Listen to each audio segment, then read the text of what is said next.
Meanwhile, several members of the lower house are pushing for the resumption of the chamber's Mamasapano probe before tackling anew the proposed Bangsamoro Basic Law. Now the full story from Freddie Abando.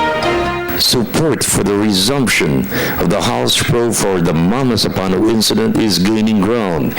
No less than 3 former generals of the Philippine National Police, 2 former chiefs of the CIDG, Congressman Sammy Pagdilao and Romeo Acop, the same unit headed by General Magalong, who led the PNP's Board of Inquiry, which conducted the investigation of the Mamasapano tragedy, called for the probe of the House Committees on Public Order and Safety and National Reconciliation to resume before tackling the draft Bangsamoro Basic Law.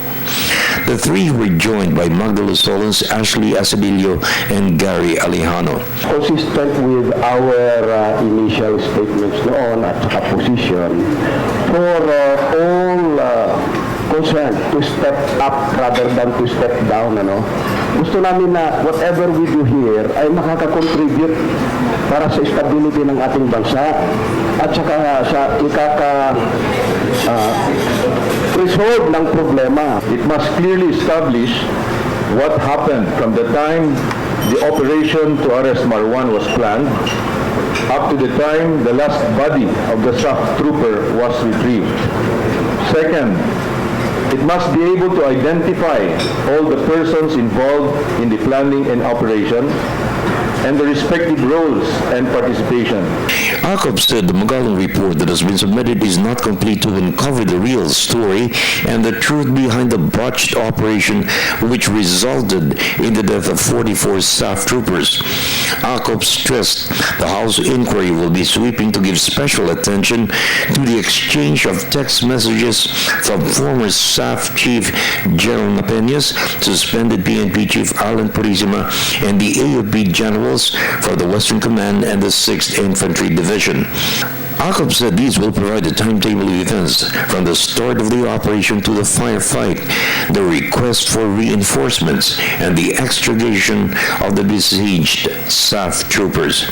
Alam namin na there are certain types of messages in the cellphone na necessary para ma-establish namin yung isang bagay sa isang investigasyon. The probe's resumption is the call of Speaker Feliciano Belmonte.